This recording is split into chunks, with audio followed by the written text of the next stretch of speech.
The most controversial book, Mein Kampf. Few books in history have been as infamous and controversial as Mein Kampf, written by Adolf Hitler. Originally published in 1925, this book served as both an autobiography and a political manifesto, laying the foundation for the Nazi ideology that would lead to World War II and the Holocaust. To this day, Mein Kampf remains one of the most debated, banned, and restricted books in the world. The book was written while Hitler was imprisoned for his failed coup attempt in 1923, known as the Beer Hall Putsch. During his time behind bars, he dictated his ideas and beliefs to his close associate, Rudolf Hess. The result was Mein Kampf, which translates to My Struggle. In its pages, Hitler expressed his deep resentment over Germany's defeat in World War I, blamed Jews and communists for the country's struggles, and outlined his vision for a future German empire. At first, the book received little attention, but as Hitler rose to power, Mein Kampf became a widely distributed text in Nazi Germany. Millions of copies were printed, and it was even given as a wedding gift to newly married couples and soldiers. It became a crucial propaganda tool, spreading Hitler's racist and anti-Semitic ideology. However, after World War II and the fall of Nazi Germany, Mein Kampf was banned in several countries. Germany, in particular, made it illegal to publish or distribute the book, fearing that it could inspire new extremist movements. In other countries, such as Austria, France, and Russia, the book was heavily restricted. Even today, many bookstores refuse to sell it, and it is often only available in academic or historical contexts. Despite the bans, Mein Kampf has continued to be a controversial text. Some argue that it should be widely available so that people can understand the dangers of fascism and recognize the warning signs of extremist ideologies. Others believe that its hateful content is too dangerous to be spread, fearing that it could inspire future generations of extremists. In 2016, after 70 years of copyright restrictions, Germany allowed the book to be republished, but only with extensive academic commentary to provide historical context and refute Hitler's arguments. This decision reignited debates about whether such a book should be accessible or remain suppressed. Even decades after Hitler's death, Mein Kampf remains a book that stirs controversy. It is not just a piece of history, but a reminder of the power of words, how a single book can influence millions and lead to catastrophic consequences. Whether as a warning or a threat, Mein Kampf continues to be one of the most dangerous and discussed books in the world. The most controversial book, The Catcher in the Rye. Few books have been as widely debated, challenged, and banned as The Catcher in the Rye by J.D. Salinger. Published in 1951, this novel quickly became a classic, praised for its raw portrayal of teenage angst, rebellion, and the struggle to find meaning in a confusing world. But despite its literary acclaim, The Catcher in the Rye has been repeatedly banned from schools and libraries, with some labeling it as dangerous, immoral, and even corrupting to young minds. The story follows Holden Caulfield, a troubled teenager who has just been expelled from his elite prep school. Instead of returning home, he spends a few days wandering around New York City, reflecting on his life, struggling with feelings of loneliness, and expressing his deep resentment for the phoniness of the adult world. His journey is filled with encounters that reveal his confusion, anger, and search for authenticity in a world that seems fake and disappointing. At the time of its release, the novel was groundbreaking. It captured the raw and unfiltered voice of a teenage boy, complete with slang, sarcasm, and profanity. But that same honesty made it highly controversial. The book contained curse words, references to sex and alcohol, and discussions about mental health, topics that many considered inappropriate, especially for young readers. By the 1960s, The Catcher in the Rye was one of the most frequently challenged books in the United States. parents and educators feared that Holden Caulfield's rebellious nature, use of profanity, and questioning of authority would negatively influence teenagers. Some even believed that the book promoted immoral behavior and undermined traditional values. In some schools, students were required to get parental permission to read it, while in others, it was completely removed from the curriculum. The controversy surrounding The Catcher in the Rye reached new heights in the 1980s when it became linked to a series of high-profile crimes. John Lennon's killer, Mark David Chapman, was carrying a copy of the book when he shot the famous musician in 1980. He later claimed that he identified with Holden Caulfield's feelings of alienation and believed the book spoke to him personally. A few years later, in 1989, a man who attempted to assassinate President Ronald Reagan also cited the book as an influence. These events led to even more fear and speculation that the novel could inspire dangerous behavior.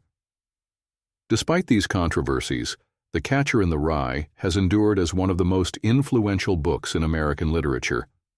It continues to be taught in schools, analyzed in classrooms, and loved by readers who relate to its themes of alienation, identity, and growing up. For many, Holden Caulfield remains a symbol of youthful rebellion and the struggle to find one's place in the world. Even today, the book is occasionally challenged by schools and libraries, but its impact is undeniable. It has shaped countless generations of readers and continues to spark conversations about censorship, free expression, and the power of literature to reflect the raw and often painful truths of life. Whether seen as a masterpiece or a corrupting influence, The Catcher in the Rye remains one of the most controversial and discussed books of all time. The most controversial movie. A Serbian film few films have caused as much shock, outrage, and outright bans as a Serbian film. Released in 2010 and directed by Srđan Spasojević, this movie is infamous for its extreme violence, graphic content, and disturbing themes. Even in a world where horror and exploitation films push boundaries, a Serbian film crossed a line so unsettling that it has been banned in multiple countries and remains one of the most controversial movies ever made. The film follows Miloš, a retired porn actor who is struggling to support his wife and young son. He is approached by a mysterious director who offers him a lucrative role in what is described as an artistic film. Desperate for money, Miloš agrees, only to realize too late that he has become trapped in a nightmarish production filled with brutal violence, sexual exploitation, and shocking acts that go far beyond anything he could have imagined. The deeper he is pulled into this twisted world, the more horrific and irreversible his situation becomes. From its release, a Serbian film was met with immediate backlash. Many critics and audiences were disturbed by its graphic depictions of sexual violence, child exploitation, and psychological torture. Some scenes were so extreme that even experienced horror fans found them difficult to watch. The film was outright banned in several countries, including Spain, Germany, Australia, New Zealand, Norway, and Brazil, while others only allowed heavily edited versions. Even in places where it was released, theaters were forced to issue strong content warnings. The director defended the film, claiming it was a political allegory, a metaphor for how people in Serbia had been exploited and brutalized by their own government. He argued that the film's extreme nature was a reflection of real-world horrors, a way to expose the cruelty that exists in society. However, many dismissed this explanation, arguing that no artistic message could justify the sheer level of depravity shown on screen. Despite, or perhaps because of, its reputation, a Serbian film developed a cult following. Some viewers see it as one of the most extreme horror films ever made, a test of endurance for fans of shocking cinema. Others believe it crosses every ethical boundary and should never have been released. Even over a decade later, a Serbian film remains one of the most debated and reviled films in cinema history. It has sparked discussions about the limits of artistic freedom, the role of censorship, and whether some content is simply too extreme to be considered entertainment. Love it or hate it, one thing is certain: this film is not easily forgotten. It stands as a reminder that some movies don't just push boundaries, they completely shatter them. The most controversial movie, Cannibal Holocaust. Few films in history have stirred as much controversy, outrage, and legal trouble as Cannibal Holocaust, a 1980 Italian horror movie directed by Ruggero Deodato. Known as one of the most shocking and disturbing films ever made, it pushed the boundaries of realism so far that many believed it was a real snuff film. The intense backlash led to the director's arrest, bans in multiple countries, and a lasting reputation as one of the most infamous movies ever created. The film is presented as a found footage documentary following a group of American filmmakers who venture into the Amazon rainforest to document the lives of indigenous tribes. When they go missing, a rescue team is sent to find them. What they discover is horrifying. The filmmakers not only witnessed brutal acts of cannibalism, but also committed horrific crimes themselves, exploiting and torturing the local tribespeople for the sake of sensationalist footage. The final recovered tapes reveal the true horror of what happened to them. Upon its release, Cannibal Holocaust was immediately met with widespread outrage. Its graphic depictions of violence, sexual assault, and real animal cruelty made it one of the most controversial movies of all time. The film was so convincing that Italian authorities believed it was a real snuff film, where actual people had been killed on camera. Ruggero Deodato was arrested on obscenity charges and had to prove in court that his actors were still alive to avoid being convicted of murder. The film was banned in more than 50 countries, including the United States, the UK, and Australia, for its extreme content. While many horror films of the time featured staged gore, Cannibal Holocaust blurred the line between reality and fiction. The most disturbing aspect for many viewers was the real animal killings shown on screen. Several animals, including a turtle, monkey, and pig, were brutally killed in front of the camera, sparking outrage among animal rights activists and moviegoers alike. Despite its reputation, Cannibal Holocaust is often credited as one of the first found-footage horror films, influencing later movies like The Blair Witch Project and Paranormal Activity. Some critics and fans argue that beneath its gruesome surface, the film is actually a critique of sensationalism in media, exposing how journalists and filmmakers exploit real-life tragedies for shock value. Others, however, see it as nothing more than an excuse for extreme violence and cruelty. Even today, Cannibal Holocaust remains a controversial film. It is still banned in some countries, and debates continue over whether it is an artistic statement or simply a film that went too far. Regardless of how one views it, there is no denying its impact on horror cinema.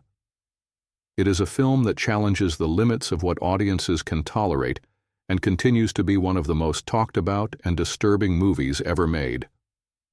The most controversial video game. Manhunt. Few video games have sparked as much controversy, outrage, and outright bans as Manhunt, developed by Rockstar Games and released in 2003.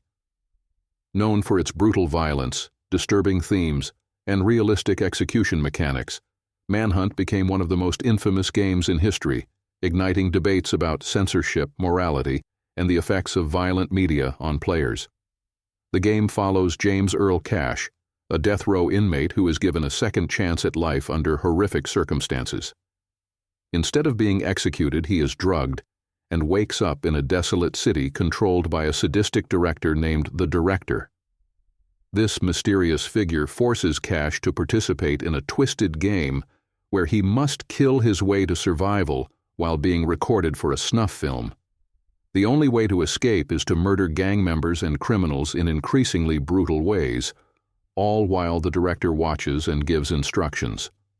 What made Manhunt particularly shocking was its execution system, which allowed players to kill enemies in gruesome, highly detailed ways, depending on how long they held the attack button. The longer the player waited, the more violent the kill. These executions included suffocating enemies with plastic bags, slitting throats with glass shards, and using baseball bats to smash skulls. The hyper-realistic gore and dark atmosphere made many players feel uneasy, and critics questioned whether the game had crossed the line from entertainment to outright sadism. The backlash was immediate. Several countries banned the game, including New Zealand, Australia, and Germany, citing extreme violence and its disturbing premise.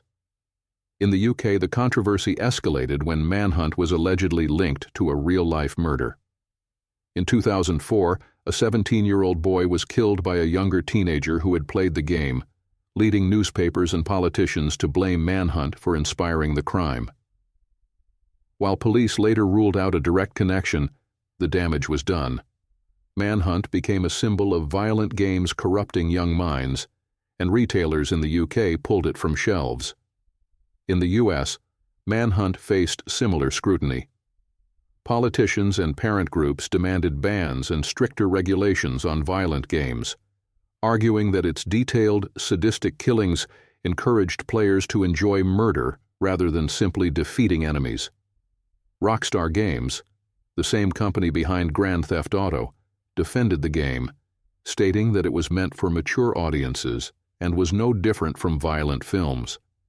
However, the controversy only grew when its sequel, Manhunt 2, was released in 2007.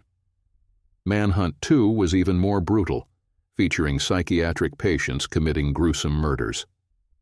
The game was so violent that it initially received an adults-only AO rating in the US, which effectively banned it from major consoles. Rockstar was forced to censor the game to get an M, mature rating, but even then, it remained one of the most criticized games of all time. Despite its bans and controversy, Manhunt developed a cult following among horror fans and players who appreciated its dark psychological themes. Some even argued that the game was a commentary on the voyeuristic nature of violence in media, showing how audiences are drawn to brutality as entertainment. Others, however, believed that Manhunt was nothing more than a murder simulator, designed purely for shock value. To this day, Manhunt remains one of the most controversial games ever made.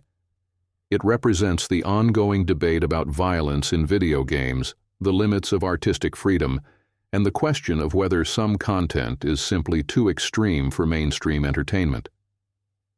Whether seen as a misunderstood masterpiece or an unethical game that went too far, Manhunt left a lasting impact on the gaming industry and continues to be a title that sparks heated discussions. The most controversial video game, Replay. Among the most disturbing and controversial video games ever created, Replay stands as an example of how far gaming content can push ethical and moral boundaries. Released in 2006 by the Japanese company Illusion, Replay sparked global outrage due to its deeply disturbing premise and explicit content.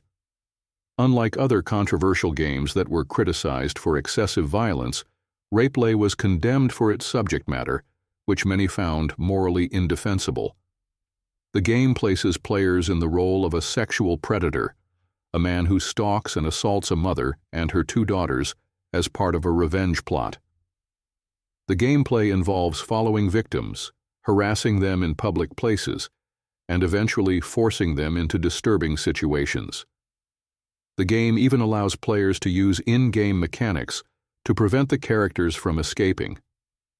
This shockingly explicit and exploitative content led to widespread condemnation from governments, media outlets, and human rights organizations. Though Replay was initially intended for a niche audience in Japan, it gained international attention after it was discovered by Western media. Reports about its content spread rapidly, leading to a global backlash. Activists and politicians demanded action, arguing that games like this normalized and glorified sexual violence. While Japan has a history of producing adult-oriented games, Replay crossed a line that many believed should never have been approached. The game was swiftly banned in multiple countries, including the United States, the United Kingdom, Argentina, and Australia. Even in Japan, where erotic games, ero-j, are a common genre, rapeplay faced backlash, leading major retailers to remove it from their shelves and its developer to cease production. Online platforms also cracked down, with Amazon and eBay banning the sale of the game after public outcry. One of the biggest concerns was how easily the game could be accessed and distributed. Unlike other controversial games that at least required modification or underground distribution, rapeplay was relatively easy to find online, leading to fears that it could reach audiences outside of its intended market. This reignited global debates about the regulation of video game content, censorship, and the ethical responsibilities of game developers. Despite the backlash, some defenders of free speech and artistic expression argued that banning the game set a dangerous precedent for censorship. They questioned whether a fictional game, no matter how offensive, should be outright banned or if it should be left to consumer choice. However, the overwhelming majority, including gaming communities, condemned rapeplay, with many seeing it as indefensible even in the context of free speech arguments. To this day, rapeplay remains one of the most banned and reviled video games in history. It serves as an extreme example of how far gaming content can go, and it continues to be a case study in discussions about gaming ethics, censorship, and the responsibilities of developers. Unlike other controversial games that sparked debate about violence or political themes, rapeplay is widely seen as crossing a moral boundary that should never have been breached. The most controversial video game, Postal series. If there is one video game franchise that has repeatedly courted controversy for its sheer disregard for political correctness, extreme violence, and dark humor, it is the Postal series. Developed by Running with Scissors, Postal has been a magnet for controversy since its first release in 1997, but it was Postal 2, 2003, that truly solidified its status as one of the most offensive and debated games of all time. Unlike many games that are controversial for their political themes or depiction of real-world events, Postal is infamous for its over-the-top, mindless brutality and its encouragement of chaos. The player takes on the role of the Postal Dude, an ordinary man who is forced to complete mundane tasks like picking up groceries or cashing a paycheck. However, the game gives the player total freedom to approach objectives peacefully or unleash mayhem, leading to excessive gore, mass murder, and absurdly cruel methods of attack. One of the game's most notorious features is its ability to urinate on NPCs, use a cat as a silencer for a shotgun, and set people on fire with gasoline. The game thrives on offensive humor, making fun of politicians, religious groups, feminists, and just about every social demographic. It does not take itself seriously, but that is precisely why it became a target for critics who argued that it glorifies senseless violence. Postal 2 was banned in multiple countries, including New Zealand, Australia, Germany, and Sweden, due to its graphic content. In New Zealand, owning or distributing the game became a criminal offense, with potential jail time for violators. Some governments considered the game's unrestricted violence a danger to public morality, while others simply found its humor too offensive to tolerate. The controversy escalated when real-world mass shootings were linked to violent video games in public debates. Postal was often cited as an example of a game that desensitizes players to violence, despite there being no proven connection between playing it and committing real-life crimes. The game became a scapegoat in political discussions about violent media, much like Grand Theft Auto and Manhunt. Despite, or perhaps because of, the controversy, Postal has maintained a cult following. Fans appreciate its unfiltered satire, anarchic gameplay, and total disregard for modern political sensitivities.